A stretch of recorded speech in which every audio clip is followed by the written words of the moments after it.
ഇപ്പം എല്ലാവർക്കും കുറച്ചും കൂടി ഒക്കെ ഇൻട്രസ്റ്റ് ഉണ്ടാവുക ട്രാൻസ്ഫർ വിൻഡോയിലെ ചലനങ്ങളാണ്. പ്രത്യേകിച്ച് ബ്ലാസ്റ്റേഴ്സുമായി ബന്ധപ്പെട്ട് ഒരുപാട് റൂമറുകളും വാർത്തകളൊക്കെ വരുന്നുണ്ട്. ഏറ്റവും ഒടുവിൽ കഴിഞ്ഞൊരു 48 മണിക്കൂറിനിടെ കേൾക്കുന്ന ഒരു പ്രധാനപ്പെട്ട വാർത്ത നമ്മുടെ മലയാളി സൂപ്പർ താരം KP രാഹുൽ ക്ലബ്ബ് ഇടുമെന്നുള്ള രീതിയിലുള്ള വാർത്തകളാണ്.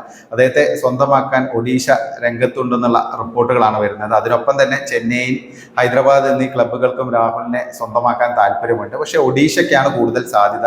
ഒഡീഷ ട്രാൻസ്ഫർ ഫീ ഒക്കെ നൽകി രാഹുലിനെ സ്വന്തമാക്കാൻ തയ്യാറാകുമെന്നുള്ള വാർത്തകളാണ് വരുന്നത്. രാഹുലിനെ സംബന്ധിച്ച് ഈ സീസൺ അട്ടർ ഫ്ലോപ്പായിരുന്നു. പ്രതീക്ഷയ്ക്ക് ഒത്തുയരാൻ അദ്ദേഹത്തിന് സാധിച്ചിട്ടില്ല. അപ്പോൾ പക്ഷേ അതായിരിക്കും നല്ലത് രാഹുലിനും. കാരണം രാഹുൽ കേരള ബ്ലാസ്റ്റേഴ്സ് നിൽക്കുകയാണ്. ബ്ലാസ്റ്റേഴ്സിനും ഗുണമില്ല, രാഹുലിനും ഒരു ഗുണമില്ല. രാഹുൽ മറ്റൊരു ടീമിൽ പോയിട്ട് ഒരു പുതിയ സ്റ്റാർട്ട് അദ്ദേഹത്തിന് ലഭിക്കുകയാണെങ്കിൽ ഒരുപക്ഷെ അദ്ദേഹത്തിന് അത് ഗുണം ചെയ്യുന്നു പ്രതീക്ഷിക്കുന്നു. പ്രത്യേകിച്ച് പ്രഷർ അത്ര ഉണ്ടാകുമെന്ന് തോന്നുന്നില്ല. 24 വയസ്സ് മാത്രമേ ഉള്ളൂ. അപ്പോൾ രാഹുലിന് ഇനിയൊരു വലിയ ഭാവി അദ്ദേഹത്തിന് മുന്നിലുണ്ട്. പിന്നെ മറ്റ് പ്ലേയേഴ്സിന്റെ പേരുകളും ഇങ്ങനെ കേൾക്കുന്നുണ്ട്. വലിയൊരു ലിസ്റ്റ് ബ്ലാസ്റ്റേഴ്സ് തയ്യാറാക്കിയിട്ടുണ്ട്. ഒരു ഉടച്ചുവാർക്കലാണ് ക്ലബ് മാനേജ്മെന്റ് ലക്ഷ്യമിടുന്നത് എന്നുള്ള റിപ്പോർട്ടുകളൊക്കെയാണ് വരുന്നത്. അമാവിയുടെ പേര് കേൾക്കുന്നുണ്ട്. യങ് പ്ലെയർ, അദ്ദേഹത്തെ വിൽക്കാൻ ബ്ലാസ്റ്റേഴ്സ് തയ്യാറെടുക്കുന്നു. അതുകൂടാതെ കൊയ്ഫിനെ, നിലവിൽ ഇപ്പം ഫ്രഞ്ച് പ്ലെയറായ കൊയ്ഫിനെ ഈ സീസണിൽ സൈൻ ചെയ്ത വിദേശ താരത്തെ വിൽക്കാൻ ബ്ലാസ്റ്റേഴ്സ് ലക്ഷ്യമിടുന്നു.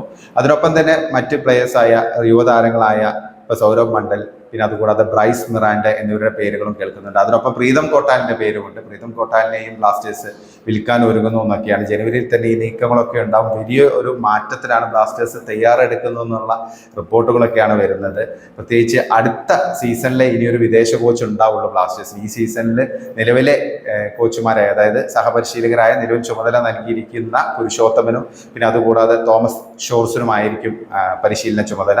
അപ്പം അടുത്ത സീസണിൽ ഇനിയൊരു പുതിയ വിദേശ കോച്ച് വരും. സെർജിയോ ലൊബേറ വരാനാണ് സാധ്യത എന്നുള്ള റൂമറുകളൊക്കെയാണ് വരുന്നത്. ഒഡീഷയിൽ നിന്ന് ഇപ്പം 2 പ്ലെയേഴ്സിന്റെ പേര് കേൾക്കുന്നുണ്ട്. നരേന്ദർ ഗെഹ്ലോട്ടും പിന്നെ അതുകൂടാതെ തന്നെ മറ്റൊരു പ്ലെയറായ അമയ് റനാവഡ.